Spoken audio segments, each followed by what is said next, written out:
Back in 1816, 16-year-old Mary Shelley was on vacation in Switzerland with several great writers of the time period, including Percy Shelley and Lord Byron. And one night, the weather was such that they couldn't really do anything else but hold up in their house and read old ghost stories. So being great writers, they all decided to have this big old writer's workshop where they all tried to spend the night coming up with the scariest story they possibly could. And Mary Shelley had overheard two of them talking earlier that night about advances made in science with electricity, and how these advances could potentially be used to bring the dead back to life. When she went to sleep, she actually had a dream about this, and immediately after, she wrote kind of the first draft of what ended up becoming Frankenstein. Now, we aren't reading this book because it's a creepy monster tale, and I think it's funny to subject you to horror stories. It's really a much deeper story than we often understand it to be in this day and age, especially considering the images that we associate with the story.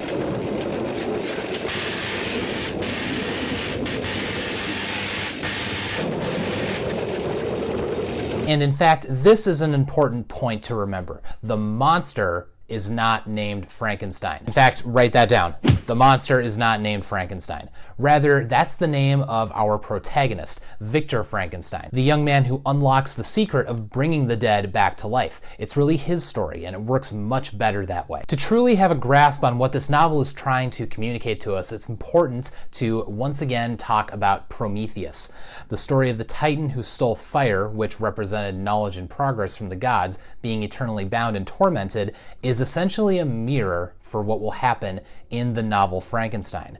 A piece of knowledge that was never intended to be given to man, mainly bringing the dead back to life, is basically stolen from God/the gods/nature. For Prometheus, this was fire. For Frankenstein, it's creating life out of non-life. They are both advances in science, but the main characters responsible for the advances are going to suffer for it. By the end of the novel, it's going to be no surprise to you that Mary Shelley gave the novel the subtitle, The Modern Prometheus. It's also worth noting that the idea of creating life using electricity, which is what Frankenstein essentially does, was sort of being looked at as a real possibility back in the early 1800s. Electricity was pretty much a new concept at this time. There's actually a scene in the novel where Victor recalls seeing a tree struck by lightning, and he's just blown away by the awesome power of these sparks from the sky. So this story's premise is sort of an extension of the things that people thought might actually happen within the scientific community for a short time.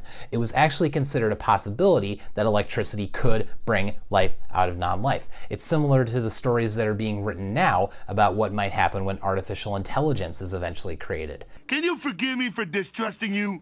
Oh, I can't stay mad at what is essentially me. I love me. The idea of reanimating life was the same sort of concept to folks back then. So you may have an idea that this novel will start in a castle in a lightning storm with an assistant named Igor and the phrase, "It's alive," being shouted over and over again. It's alive. It's moving. It's alive. Oh, it's alive. It's alive. It's alive. Well, that's not going to be the case. In fact, we start this novel on a journey to the North Pole with a guy named Robert Walton. He's a daring explorer with a great desire to reach the pole at any cost. In fact, he's going to seem obsessed with attaining this goal. That is, until he comes across Victor Frankenstein out in the wilderness, who, upon hearing about Walton's obsession with becoming a great explorer, immediately intervenes by telling him his own story about his obsession, which eventually led to his downfall. I won't spoil exactly how his life gets ruined, but the book is less than 200 pages, so you're going to find out soon enough. I'm going to give you some questions to consider while you read this novel. First, what makes humans truly human? You'll see the monster actually struggle with this. He's created by man, not by nature or God, and he is constantly abused and abandoned because of his grotesque qualities. But you'll find that he's actually a very empathetic character with real emotions and real desires, and even some morality, or what you could call a soul. Is he as human as us despite his origins? And what does it actually say about humanity if they won't accept him? Something else to consider is the role of women in this story. We've all seen kind of the damsel in distress archetype from the monster movies, but there's actually an event that takes place where it seems that the entire world turns against a female character in this book. Now, without giving too much away, it involves this character named Justine, and the monster kind of starts some trouble for her, but the rest of the world decides to blame her for it. Things don't work out well for her, to say the least. Mary Shelley was actually the daughter of an early early feminist activist named Mary Wollstonecraft, and it's interesting to think about how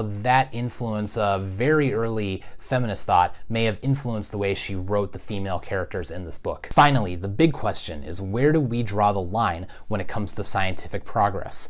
I think this is why the story resonates with people today. Humans still have this impulse to discover and to challenge the boundaries of nature, but as technology gets more and more advanced, we start asking the question about what is moral in terms of scientific progress, or for that matter, is there a specific advancement that will prove too dangerous? Is this dangerous task trying to sail to the poles in an old-timey ship, creating life out of dead body parts, or creating computers that can think? Without literature and the ability to empathize with this area of study, we wouldn't be asking these important questions.